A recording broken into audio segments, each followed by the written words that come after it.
বহু পুরনো দিনের কথা। বাগদাদের কাছে একটি ছোট্ট গ্রামে ইউসুফ নামের এক সহজ সরল যুবক বাস করত। কয়েক বছর আগেই তার মা বাবা ইন্তেকাল করেছিলেন। এই দুনিয়ায় তার আপন বলে আর কেউ ছিল না। ইউসুফ ছিল অত্যন্ত নেককার ও সরল মনের একটি ছেলে। বাজারে তার একটি ছোট্ট মেওয়ার দোকান ছিল।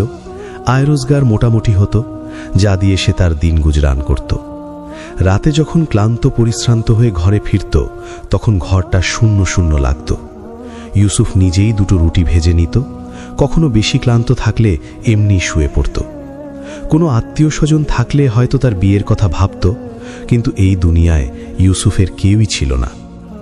তার পাশের বাড়িতে একজন বয়স্কা মহিলা থাকতেন। সবাই তাকে খালাম্মা বলে ডাকত, যেন তিনি পুরো মহল্লারই খালাম্মা। তার ইউসুফের জন্য বড়ই মায়া হতো। যখনই কোনো ঈদের উৎসব বা বিশেষ অনুষ্ঠান হতো, খালাম্মা ভালো ভালো পিঠাপুলি বানাতেন এবং তার থেকে কিছুটা ইউসুফকেও দিয়ে আসতেন। খালাম্মার একটি ভাগ্নি ছিল, যার নাম ছিল সুমাইয়া, যে অন্য গ্রামে তার মায়ের সাথে থাকত। সুমাইয়া ছিল বেশ ফর্সা ও রূপবতী। সে তার ফর্সা রং ও রূপের ওপর বড়ই গর্ব করত। সে সর্বক্ষণ আয়নার সামনে সেজেগুজে থাকত এবং জানালা দিয়ে উঁকিঝুঁকি দিত। সুমাইয়ার বিধবা মা তার মেয়ের বিয়ে নিয়ে বড়ই চিন্তায় থাকতেন এবং মেয়ের এই স্বভাব চরিত্রে তিনি খুবই বিরক্ত হতেন।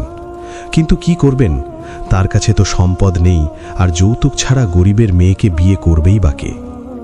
একদিন সুমাইয়ার বিধবা মা তার বোন অর্থাৎ ইউসুফের পড়শি খালাম্মার সাথে দেখা করতে এলেন। বোনের কাছে বসে মেয়ের বিয়ের দুঃখের কথা বলতে লাগলেন। তখন সেই খালাম্মার সঙ্গে সঙ্গে পাশের বাড়ির ইউসুফের কথা মনে পড়ে গেল। ভাবতে লাগলেন, ভদ্র সহজ সরল ছেলে, দেখতেও সুন্দর, এমন ছেলে তো আলো জ্বালিয়ে খুঁজলেও পাওয়া যাবে না। তিনি তার বোনকে বললেন, তুই চিন্তা করিস না বোন, আমি আমার পাশের বাড়ির এক ছেলে আছে, ওর সাথে কথা বলবো। বড়ই নেককার ছেলে, যৌতুকে টাকা পয়সা খরচ না করেই মেয়েটা ভালো ঘরে চলে যাবে। সেই সন্ধ্যায় খালাম্মা একটি থালায় দুটো মিষ্টি নিয়ে ইউসুফের বাড়ি হাজির হলেন। ইউসুফ তখন দোকান থেকে ফিরেছে এবং খিদে পেয়েছে বলে চুলা জ্বালানোর চেষ্টা করছিল। খালাম্মাকে দেখে এসে বাইরে এলো, খালাম্মাকে ঘরে বসালো এবং আসার কারণ জিজ্ঞেস করল। খালাম্মা বললেন, বেটা, সারাদিন ক্লান্ত হয়ে ফিরে তুই রুটি বানাচ্ছিস, এটা দেখে তো আমার কলিজা পুড়ে যায়। তুই নিজের সংসার পাতিস না কেন? ইউসুফ বলল, খালাম্মা, আপনি তো জানেনই আমার আগে পিছে কেউ নেই, না কোনো বংশের লোক আছে, না কোনো আত্মীয়। বিয়ে তো মা বাবার দায়িত্ব। আমার এখানে কে আছে যে আমার বিয়ে দেবে? আর আমাকেই বা বিয়ে করবে কে? এতে খালাম্মা তড়াক করে বলে উঠলেন, আরে না বেটা না, এ কথা বলতে নেই। আমি কি এখনো বেঁচে নেই? আর তোর আবার কিসের কমতি? তুই কি আমার ছেলে না? সেসব তো ঠিকই আছে খালাম্মা, কিন্তু মেয়ে কোথায়? খালাম্মা ঝটপট তার মুখে একটা মিষ্টি গুজে দিয়ে বললেন, আরে বেটা, আমার ভাগ্নি আছে না, ওর নাম সুমাইয়া, একদম চাঁদের মতো রূপবতী। তুই তো তাকে দেখলে চোখ ফেরাতেই পারবি না। এমনিতে তার জন্যে অনেক বিয়ের প্রস্তাব এসেছে, কিন্তু আমি তো আমার বোনকে সাফ বলে দিয়েছি যে ইউসুফের চেয়ে ভালো ছেলে তুমি কোথাও পাবে না।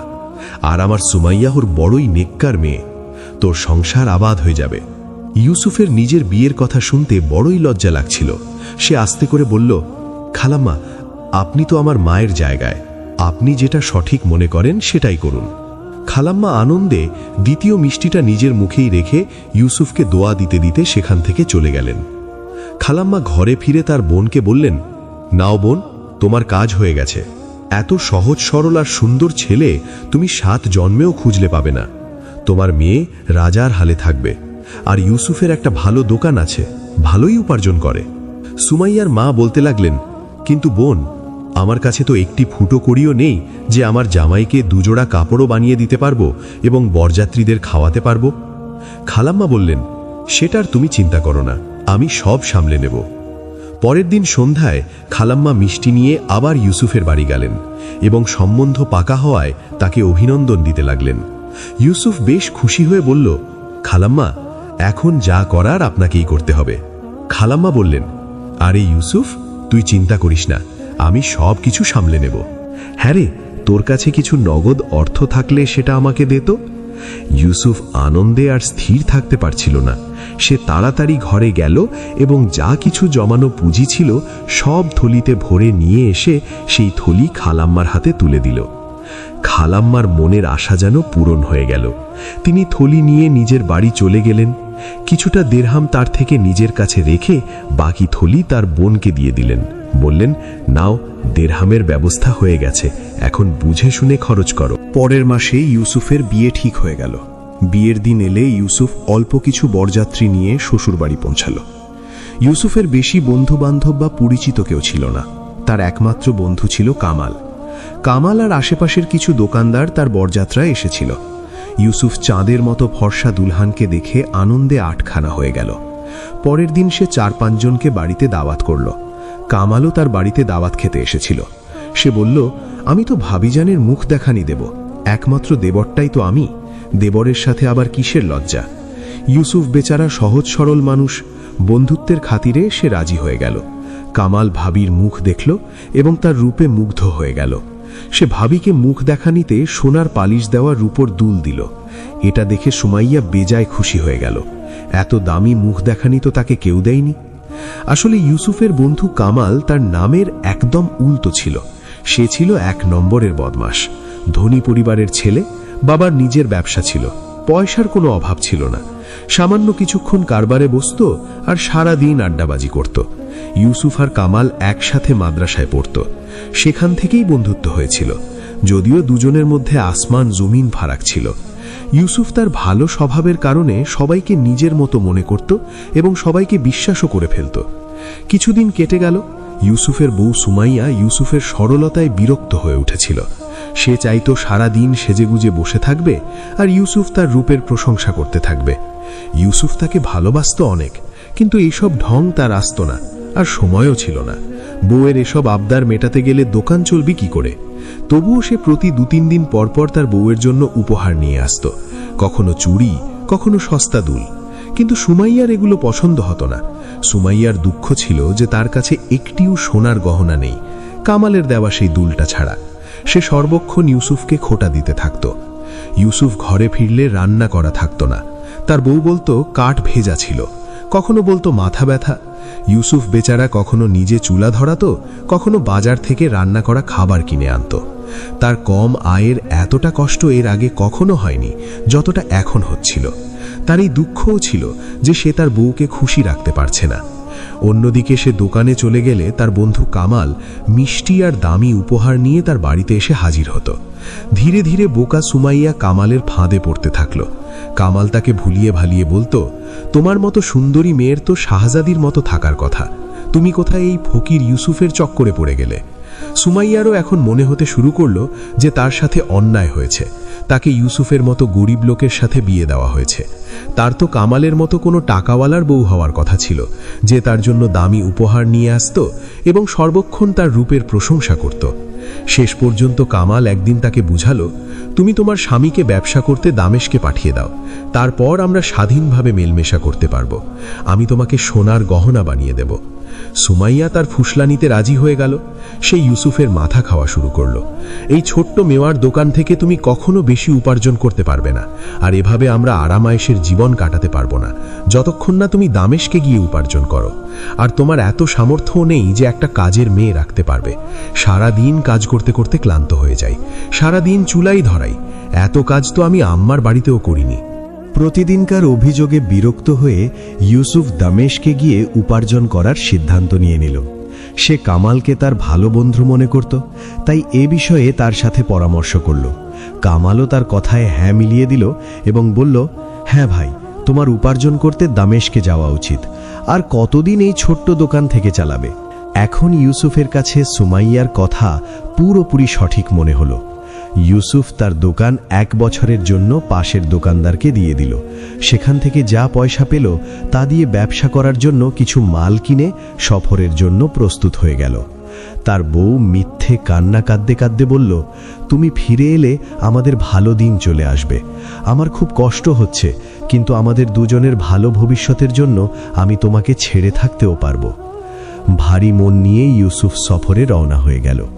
যাওয়ার সময় সে কামালকে বলে গেল, একটু ভাবিজানের খেয়াল রেখো, তোমার ওপর ভরসা করে রেখে যাচ্ছি, ওর যেন কোনো কষ্ট না হয়। কামাল আশ্বাস দিল, তুমি একদম নিশ্চিন্তে যাও, আমি ভাবিকে কোনো কষ্ট হতে দেব না। সেই যুগে কোনো গাড়ি চলাচল করত না, মানুষ খচ্চর ও উটে সফর করত। 15 দিনের পথ পাড়ি দিয়ে ইউসুফ দামেশকে পৌঁছালো এবং একটি ছোট্ট বাড়িতে থাকার ব্যবস্থা করল। বাড়িওয়ালা ছিলেন একজন অত্যন্ত বৃদ্ধ আর নেককার মানুষ। বৃদ্ধ তার মেয়ের সাথে থাকতেন, একটাই জোয়ান মেয়ে তার, এছাড়া আর কেউ ছিল না। তিনি ইউসুফকে বাড়িতে একটি কামরা ভাড়া দিলেন। বাড়িওয়ালা যখন জানলেন যে ইউসুফ শত শত মাইল দূর থেকে ব্যবসা করতে এসেছে এবং সম্পদ অর্জন করতে চায়, তখন তিনি ইউসুফকে বুঝিয়ে বললেন, বেটা, এই শহরে ব্যবসা একটু সাবধানে করো, এই শহরের লোকেরা বড়ই বেঈমান ও ফাঁকিবাজ। ইউসুফ তার উপদেশটা মাথায় রেখে সেখানে ব্যবসা করতে লাগল। 10 মাস ব্যবসা করার পর ইউসুফের ঘরের জন্য বড়ই মন টানতে শুরু করল এবং সে বাড়ি ফেরার সিদ্ধান্তও করে নিল। যদিও সে সুমাইয়াকে চিঠি লিখেছিল যে সে 2 মাস পরে ফিরবে এবং তার জন্য উপহারও কিনে আনবে, কিন্তু এখন ঘরের জন্য প্রাণ আকুপাকু করায় আগেই চলে যাওয়ার সিদ্ধান্ত নিল। তার ব্যবসার সব মাল বিক্রি হয়ে গিয়েছিল এবং ভালো মুনাফাও হয়েছিল। যাওয়ার সময় সে বাড়িওয়ালা অর্থাৎ বৃদ্ধ বাবার কাছে কৃতজ্ঞতা জানালো এবং বলল, বাবা, আপনি একজন পিতার মতো আমার সাহায্য করেছেন। বৃদ্ধ বললেন, আমার কোনো ছেলে নেই, শুধু একটি মেয়ে আছে। তোমাকে দেখামাত্র আমার মনে হয়েছিল যে আমার যদি কোনো ছেলে থাকতো তাহলে ঠিক তোমার মতোই হতো।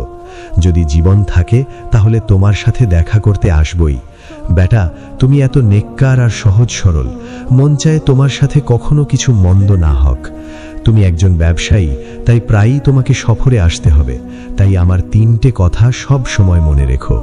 প্রথম উপদেশেই যে যতটা সম্ভব রুজিরুটি কামাতে পরদেশে যেও না এবং নিজের দেশেই যা রুক্ষা সুক্ষা পাও তাতেই গুজরান করো, কারণ নিজের দেশের রুটি পরদেশের রুটির চেয়ে অনেক ভালো। আল্লাহ সকলের জন্য রুজির ব্যবস্থা করেছেন, তোমার তাকদিরে যা আছে তা তুমি পাবেই। দ্বিতীয় উপদেশেই যে কখনো স্ত্রীর কথায় ভুলেও পরদেশের সফরে বেরিও না, কারণ ঘরের মেয়েরা কারবার ও ব্যবসা সম্পর্কে কিছুই জানে না। আর আমার তৃতীয় উপদেশেই যে কখনো তোমার স্ত্রীকে কারো ভরসায় রেখে সফরে যেও না, সে যেই হোক, যতই ভালো হোক আর তোমার যতই কাছের হোক না কেন। এসব শুনে ইউসুফ বলল, বাবা, আমি তো এই 3টি কাজই করেছি যেগুলো না করতে আপনি উপদেশ দিলেন। রুজির সন্ধানে আমি পরদেশের সফরে এসেছি, আর এই সফর আমি আমার বউয়ের জোড়াজুড়িতেই করেছি, আর আমার বন্ধুকে বউয়ের খেয়াল রাখার দায়িত্ব দিয়ে এসেছি। বৃদ্ধ বললেন, বেটা, সত্যিই তুমি অনেক সহজ সরল আর নেককার মানুষ, কিন্তু দুনিয়ায় সবাই তোমার মতো না। এখন যা হয়েছে হয়েছে, শুধু এটুকু মনে করো যে তোমার ঘরে চোর ঢুকেছে, কিন্তু তুমি খবর দিয়ে ঘরে যেও না, আর যা তামাশা দেখবে তা অনুযায়ী একজন মর্দের মতো সিদ্ধান্ত নিও। ইউসুফ তখনই তার গ্রামের উদ্দেশ্যে রওনা হয়ে গেল। প্রায় 10 থেকে 15 দিনের পথ পাড়ি দিয়ে সে বাড়ি পৌঁছালো। তখন সন্ধ্যা হয়ে গিয়েছিল। তার সেই বৃদ্ধ বাবার বলা কথা মনে এলো, খবর দিয়ে বাড়িতে যেও না। সে তার মাল সামানা বাড়ির বাইরেই রেখে দিল এবং চুপি চুপি পা টিপে টিপে বাড়িতে ঢুকে গেল। ঘরের যেখানে জানালা ছিল সে সেই জানালা দিয়ে ভেতরে উকি দিল। দেখল কামরায় আলো জ্বলছে, ভেতর থেকে সুমাইয়া ও কামালের হাসি আর কথার আওয়াজ আসছে। ইউসুফ দেয়ালের সাথে গা চেপে দাঁড়িয়ে গেল, আর বাইরেও অন্ধকার ঘনিয়ে আসছিল। সুমাইয়া কামালকে ইউসুফের লেখা চিঠি পড়ে শোনাচ্ছিল যে সে 2 মাস পরে আসবে এবং তাকে ছেড়ে আর কখনো যাবে না। তার জন্য পায়েল ও দুলের মতো উপহারও কিনে নিয়েছে। সুমাইয়া ও কামাল তার চিঠি নিয়ে মজা করছিল। কামাল বলল, আরে ওই ফকিরই থাকবে, দিরহামে মাল কিনে তোমার উপর রোব দেখাচ্ছে। আমি তোমার জন্য যে বাজুবন্ধ এনেছিলাম সেটা তো পুরো 10 দিনার ছিল। সুমাইয়া বলল, তোমার আর তার কি তুলনা, আমার শুধু এটাই মাথায় ঘুরছে যে সে এলে আমরা কিভাবে দেখা করব। কামাল বলল, তুমি 2-3 মাস পরে তাকে আবার ব্যবসা করতে দামেস্কে পাঠিয়ে দিও। ওই গাধার নাকের দড়ি এখন তোমার হাতে। এই কথায় দুজন উচ্চস্বরে হাসতে লাগল। ইউসুফ এসব শুনছিল, রাগে তার অবস্থা কাহিল হয়ে গিয়েছিল। সেই মুহূর্তে সে গিয়ে দরজায় ধরাধর ঠোকাঠুকি শুরু করে দিল। সুমাইয়া দরজা খুলল। ইউসুফকে দেখে তার অবস্থা এমন হলো যেন কাঁটা ফুটলেও শরীরের রক্ত বেরোবে না। পেছন পেছন কামালও এসে গেল। ইউসুফকে দেখে তার হাত পা থরথর করতে লাগলো। বড় কষ্টে নিজেকে সামলিয়ে সে ইউসুফকে বলল, আমি তো ভাবিজানের হালচাল জিজ্ঞেস করতে এসেছিলাম যে ভাবিজানের কোনো কিছুর দরকার আছে কিনা। ইউসুফের মন চাইছিল কামালের মুখে খুব জোরে থাপ্পড় কষিয়ে দিতে, কিন্তু সে নিজেকে সামলে ধরল এবং ধৈর্যের সাথে বলল, এখন তুমি ওকে তোমার বাড়িতে নিয়ে যেতে পারো, যাতে ওর সব চাহিদা ভালো মতো পূরণ করতে পারো। সুমাইনা বলল, না, এমন বলবেন না, আর সে জোরে জোরে কাঁদতে শুরু করল। এরপর কামালও বুক ফুলিয়ে ইউসুফকে গালমন্দ করতে শুরু করল। সে বলল, ভালো মানুষের আর যুগ নেই, আমি তো ভাবিকে মায়ের মতো জেনে এতদিন দেখাশোনা করলাম, আর এখন তুমি আমার ওপর অপবাদ দিচ্ছ। চিৎকার চেঁচামেচি শুনে আশেপাশের পড়শিরাও সেখানে জমে গেল। সবাই ইউসুফকে বলল, ইউসুফ, তুমি ভালোই করেছো যে ফিরে এসেছো এবং এই মেয়ের সাথে সম্পর্ক ছিন্ন করলে। এমন মেয়ের সাথে এটাই হওয়ার ছিল।